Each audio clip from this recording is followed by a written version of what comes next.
اعوذ باللہ من الشیطان الرجیم، بسم اللہ الرحمن الرحیم۔ المومنین حضرت صفیہ سلام اللہ و رضوانہ علیہا۔ حضرت حبیبہ سے نکاح کے بعد آپ صلی اللہ علیہ وسلم نے حضرت صفیہ سے نکاح فرمایا۔ غزوہ خیبر میں دیگر قیدیوں کے ساتھ آپ سلام اللہ و رضوانہ علیہا بھی قید ہو کر آئی تھیں، اور مال غنیمت کی تقسیم میں آپ صلی اللہ علیہ وسلم نے صحابہ کے مشورے پر ان کو اپنے حصے کے لیے منتخب فرمایا تھا، پھر ان سے نکاح فرما لیا تھا۔ آپ سلام اللہ و رضوانہ علیہا کو باپ اور ماں دونوں کی طرف سے سردار خاندان میں سے ہونے کا شرف حاصل تھا۔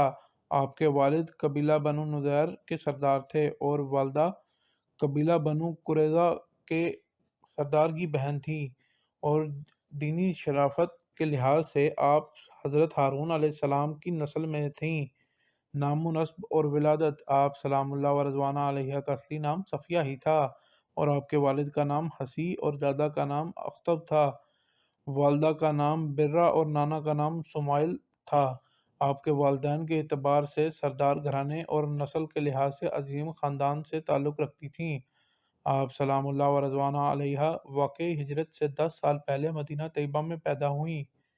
سابقہ نکاح: آپ سلام اللہ و رضوانہ علیہا کا پہلا نکاح 14 سال کی عمر میں سلام بن مشکم سے ہوا، یہ ایک شاعر آدمی تھا۔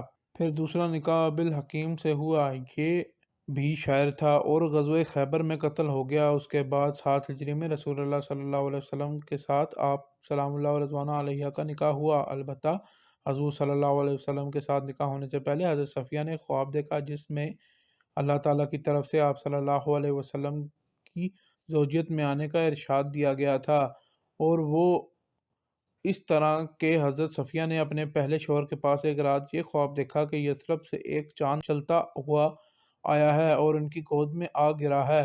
صبح اٹھ کر اپنے شوہر کو یہ خواب سنایا تو اس نے ان کے منہ پر زور سے تماچا مارا کہ چہرے پر اس کا نشان پڑ گیا، اور کہنے لگا، تو شاہ یثرب حضرت محمد صلی اللہ علیہ وسلم کی بیوی بننا چاہتی ہے؟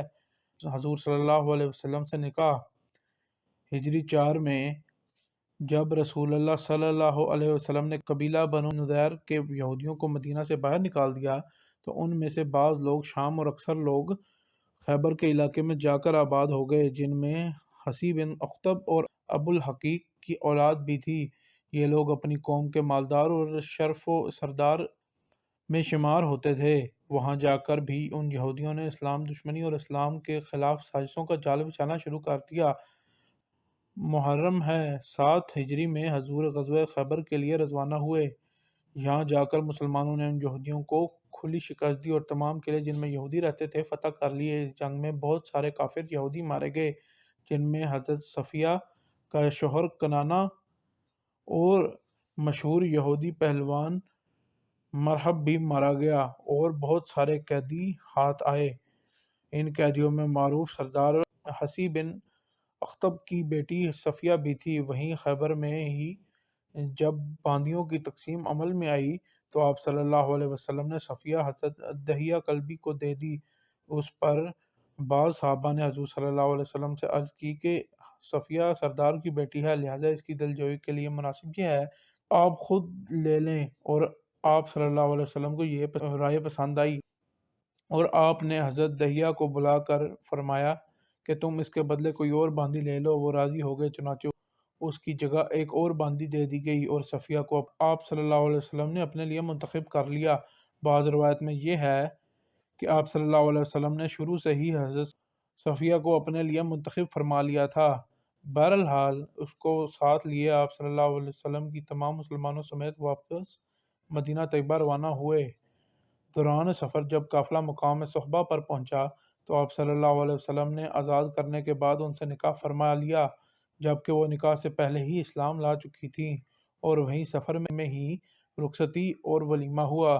رخصتی کے لیے کوئی خاص انتظام نہیں کیا گیا، حتیٰ کہ خیمہ بھی دستیاب نہیں تھا، وہیں چادروں سے عارضی خیمہ بنا لیا گیا۔ حضرت سلیم اور حضرت سنان کہتی ہیں کہ ہم نے حضرت صفیہ کی تیاری کرائی، ان کے بالوں میں کنگھی کی اور خوشبو لگائی۔ جب آپ صلی اللہ علیہ وسلم ان کے پاس تشریف لائے تو وہ استقبال کے لیے اٹھ کھڑی ہوئیں۔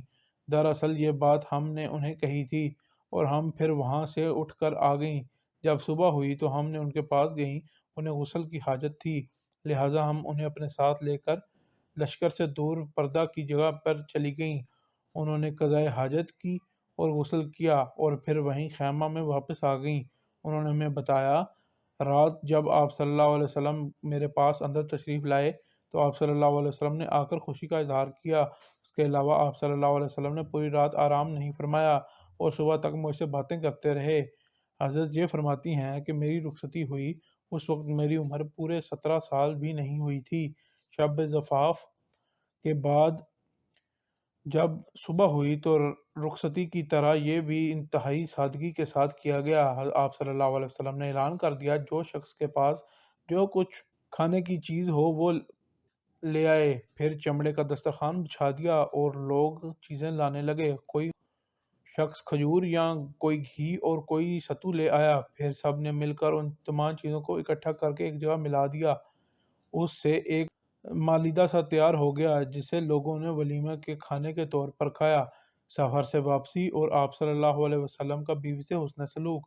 اس مختصر سے ولیمے کے بعد جب مدینہ منورہ واپسی شروع ہوئی تو پورے سفر میں حضور صلی اللہ علیہ وسلم کا معمول یہی رہا کہ جب اونٹنی پر سوار ہونے کا وقت آتا تو آپ کی اونٹنی کو بٹھا کر اس کے پاس اپنا گھٹنا مبارک آگے کر کے بیٹھ جاتے۔